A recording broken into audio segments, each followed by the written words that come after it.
사순절 말씀 묵상 넷째 날 세 번째 시간입니다. 마태복음 26장 20절로 21절입니다. 마태복음 26장 20절로 21절의 말씀.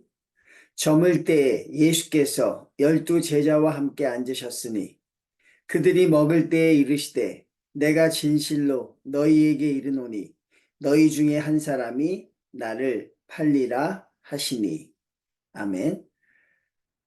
고난주간 때 또 사순절이 되면 등장하는 단골 메뉴인 사람이 가룟 유다입니다.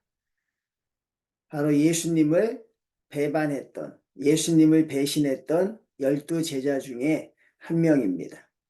주님을 배신했다는 것이 큰 충격이고 또 그 배신한 사람이 주님과 함께 3년을 같이 동고동락했던 또 제자 중에 한 명이라는 것이 우리가 볼 때 참 큰 충격으로 다가오기도 합니다. 사람의 상처 중에서 이 배신이라는 상처가 가장 아프다고 합니다. 배신이 왜 아플 수밖에 없냐면 때로는 친구, 때로는 배우자, 때로는 가족, 때로는 교회 식구, 학교 친구, 직장 동료, 나하고 가장 가까울 수 있는 그런 사람들이 나에게 등을 돌리는 경험을 한다는 것입니다. 아이러니하게도 이 배신의 경험을 또 모든 사람들이 공유하고 있는 것을 우리가 보게 되죠. 이 배신은 참으로 아픕니다. 그래서 가장 상처가 회복되기 어려운 상처가 배신이라고 하는 것이며 또 이것이 어느 순간 불현듯 또 우리 가슴에 떠올라서 정말 우리 마음을 그냥 휘몰아치는 그런 감정을 만들어내기도 하는 것을 우리가 알 수 있습니다. 오늘의 주제가 바로 이 배신인 것이죠.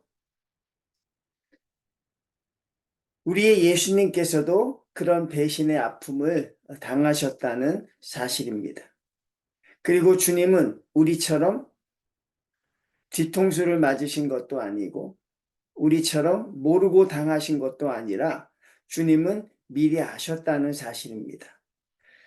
배신은 어떻게 보면 모르고 당하는 게 낫지 않을까요? 미리 알고 당한다는 것은 인간적으로 보면 더 큰 고통이 따르지 않을까 그런 생각이 듭니다.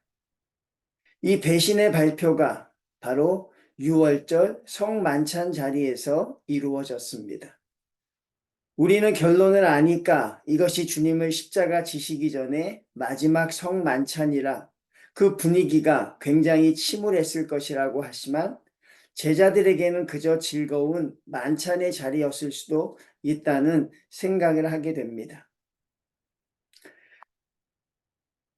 가장 낮아지셔야만 하셨던 예수님, 가장 비참하고 가장 처참한 지경에 이르르셔야만 했던 예수님에게 이 배신은 또 하나 큰 요소가 되고 있는 사실입니다. 만약에 우리가 배신을 미리 알았다면 우리는 어떻게 했을까요?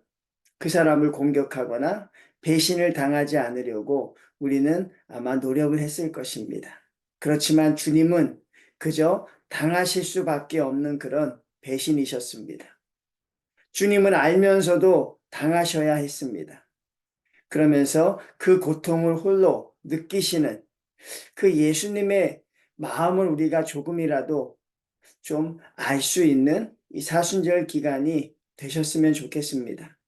정신없이 살다가도 바쁘게 살다가도 정말 이런 것을 한번 들을 때 우리 마음이 오아시스처럼 좀 죄악들이 씻겨나가는 그런 주님과 함께 같이 공감할 수 있는 그런 성도님들이 되셨으면 좋겠습니다. 예수께서 진실로 너희에게 이르노니 이 말은 반드시 이루어진다는 사실입니다. 그리고 이 말씀을 읽는 우리 후배들에게는 반드시 강조하는 말씀이죠. 이 배신은 반드시 이루어진다는 사실. 그런데 우리 주님을 한번 볼까요? 그렇게 배신에 치를 떠실만 한데도 주님은 그 제자의 이름을 말씀하지 않습니다. 그 제자의 이름을 언급하지 않습니다. 너희 중에 한 사람이라고 말합니다.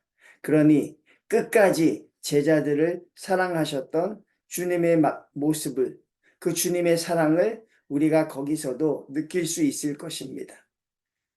그 제자, 배신의 치를 떨 만한 그 제자가 결국 주님께서는 마지막까지 그 사람을 지켜주십니다. 사랑하는 성도님들, 이게 예수님의 사랑입니다. 그럼 우리가 과연 가룟 유다보다 나은가? 라는 또 이런 질문을 저희가 또 안 받을 수가 없지요. 우리가 과연 가룟 유다보다 나은가?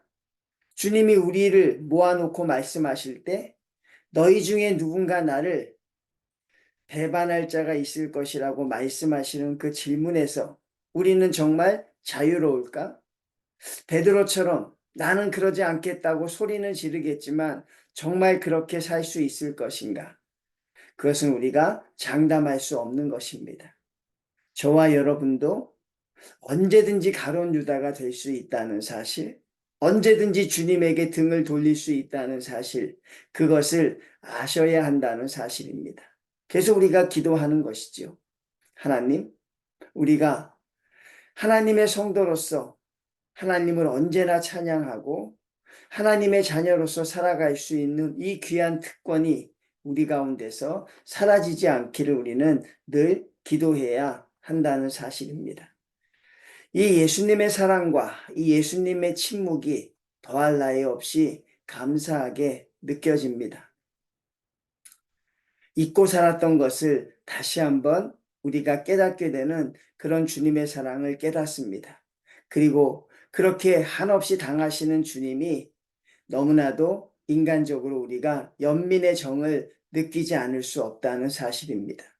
왜 그래야 하셨을까? 왜 저렇게 하셔야 하셨을까? 바로 그 중심에는 저와 여러분, 우리가 있는 것이겠지요. 이 주님의 사랑을 다시 회복하셨으면 좋겠습니다. 잠시 잊혀졌던 주님에 대한 이 뜨거운 기억들, 그것이 다시 살아나셨으면 좋겠습니다.